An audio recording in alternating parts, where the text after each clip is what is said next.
अगली खबर आपको बताते हैं, जेट एयरवेज के फाउंडर नरेश गोयल पर ईडी का शिकंजा कसता हुआ नजर आ रहा है, क्योंकि मुंबई सेशन कोर्ट ने 7 दिनों की कस्टडी में फिलहाल भेज दिया है। 11 सितंबर तक कस्टडी में रहेंगे नरेश गोयल। 538 करोड़ की धोखाधड़ी के आरोप में इस गिरफ्तारी को अंजाम दिया गया है। तो देखिए, फिलहाल यहां मुश्किलें बढ़ती हुई नजर आ रही है नरेश गोयल की, क्योंकि 11 सितंबर तक के लिए सवाल जवाब उनसे किए जाएंगे। कस्टडी में भेज दिया गया है। धोखाधड़ी का आरोप उनके ऊपर लगा था और धोखाधड़ी के आरोप के बाद ही फिलहाल उनकी गिरफ्तारी की गई है। 538 करोड़ की धोखाधड़ी का आरोप है नरेश गोयल के ऊपर।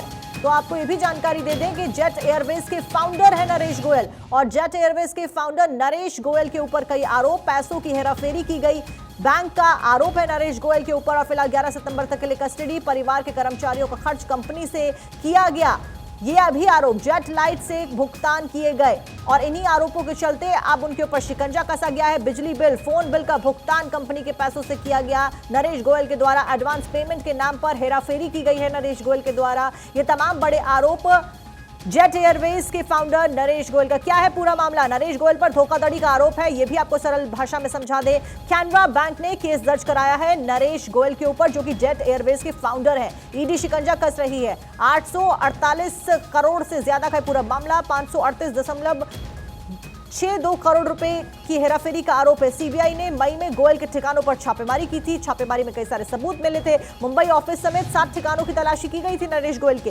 तो नरेश गोयल, जो कि जेट एयरवेज के फाउंडर हैं, उनको फिलहाल कस्टडी में भेज दिया है 11 सितंबर के लिए। आरोप क्या कुछ है, ये भी लगातार ग्राफिक्स की मदद से आपको बता रहे हैं। मुश्किलें बढ़ती हुई नजर आ रही है। गंभीर आरोप पैसे की हेराफेरी के, कि कंपनी के पैसे से उन्होंने परिवार के खर्च उनका भुगतान किया। ईडी के समन पर हाजिर नहीं हुए थे नरेश गोयल, और ऑपरेशनल कमान के लिए लिया गया था लोन। नरेश गोयल पर आरोप है लोन का पैसा कहीं और इस्तेमाल किया जा रहा था नरेश गोयल के द्वारा, और 2500 करोड़ रुपए का लोन इन्होंने लिया था। कैनरा बैंक ने फिलहाल मामला दर्ज कराया है। बाहर की संपत्तियों का पैसा डाइवर्ट किया गया। तो आरोप बेहद गंभीर है और मुश्किलें बढ़ रही हैं, खत्म होती हुई नजर आ रही है। बेटी के प्रोडक्शन हाउस में भी पैसा लगाने का आरोप, और ऐसे तमाम आरोप। एक इकलौता आरोप नहीं है। लोन के पैसे से खरीदे गए फर्नीचर और आभूषण, न केवल फर्नीचर आभूषण खरीदे गए, बल्कि कई सारे बिलों का भुगतान भी नरेश गोयल के द्वारा किया गया। और ज्यादा जानकारी के साथ में हमारे सहयोगी सत्य प्रकाश हमारे साथ जुड़े। सत्य प्रकाश, क्या कुछ जानकारी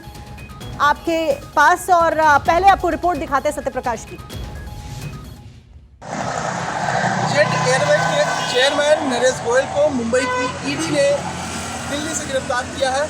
कई घंटों की पूछताछ के बाद उन्हें दिल्ली से मुंबई लाया गया और आज मुंबई के सेशन कोर्ट में उन्हें पेश किया गया। पेशी के दौरान ईडी ने नरेश गोयल की 14 दिन की ईडी हिरासत की मांग की, जिसमें माननीय कोर्ट ने 11 सितंबर तक ईडी हिरासत में नरेश गोयल को भेज दिया।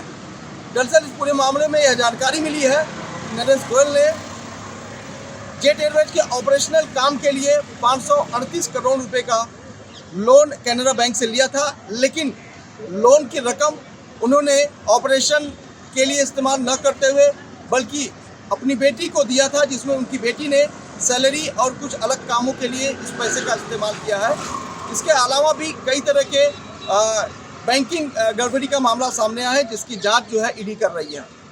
ईडी अधिकारी ने बताया कि कई और दस्तावेजों और कई गैजेट्स की जांच करनी है, इसलिए उन्हें काफ़ी लंबे समय तक पूछताछ करनी होगी, जिसके लिए माननीय कोर्ट ने सहमति जताई और 11 सितंबर तक उन्हें ईडी कस्टडी में दे दिया। कैमरा पर्सन के साथ मैं सोनी, भारत 24 मुंबई।